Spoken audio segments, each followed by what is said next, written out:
Harper nor her father readily approved of her late-night swims at Anthemusa Bay. They didn't live far from the bay, but the distance wasn't what bothered her family. It was the late-night part, and that was the thing that Gemma craved most.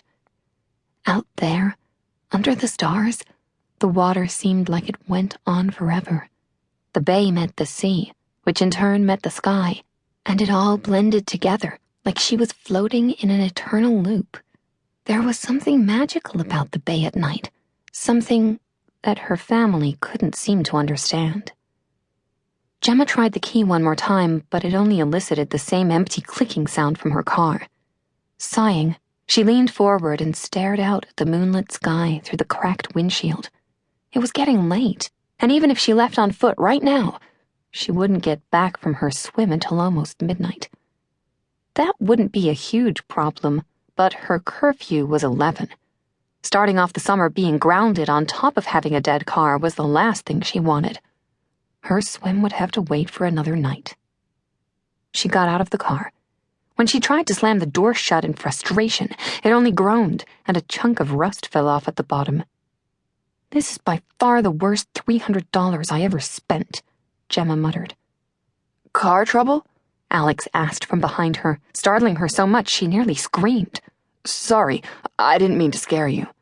"No, it's okay." She waved it off and turned around to face him. "I didn't hear you come out." Alex had lived next door to them for the past 10 years, and there was nothing scary about him. As he got older, he tried to smooth out his unruly dark hair, but a lock near the front always stood up, a cowlick he could never tame. It made him look younger than 18, and when he smiled, he looked younger still. There was something innocent about him, and that was probably why Harper had never thought of him as anything more than a friend. Even Gemma had dismissed him as uncrushworthy, until recently. She'd seen the subtle changes in him, his youthfulness giving way to broad shoulders and strong arms. It was that new thing, the new manliness he was beginning to grow into, that made her stomach flutter when Alex smiled at her. She still wasn't used to feeling that way around him, so she pushed it down and tried to ignore it. "The stupid piece of junk won't run."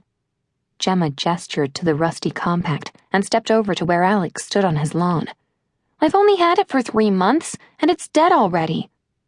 "I'm sorry to hear that," Alex said. "Do you need help?" "You know something about cars?" Gemma raised an eyebrow. She had seen him spend plenty of time playing video games or with his nose stuck in a book, but she'd never once seen him under the hood of a car. Alex smiled sheepishly and lowered his eyes.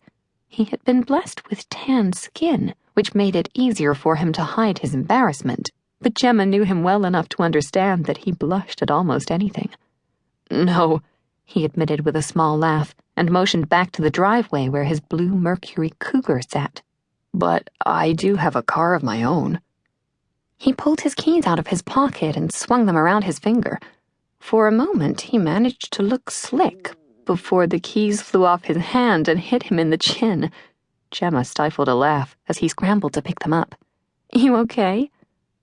Yeah, I'm fine." He rubbed his chin and shrugged it off. "So, do you want a ride?" "Are you sure? It's pretty late. I don't want to bother you." "Nah, it's no bother." He stepped back toward his car, waiting for Gemma to follow. "Where are you headed?" "Just to the bay." "I should have known." He grinned. "Your nightly swim?" "It's not nightly," Gemma said, though he wasn't too far off base. "Come on." Alex walked over to the Cougar and opened his door. "Hop in." "All right, if you insist."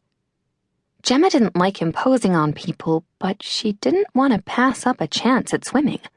A car ride alone with Alex wouldn't hurt either. Usually she only got to spend time with him when he was hanging out with her sister. "So, what is it about these swims that you find so entrancing?" Alex asked after she'd gotten in the car. "I don't think I'd ever describe them as entrancing."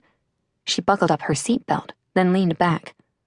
"I don't know what it is exactly. There's just nothing else like it." "What do you mean?"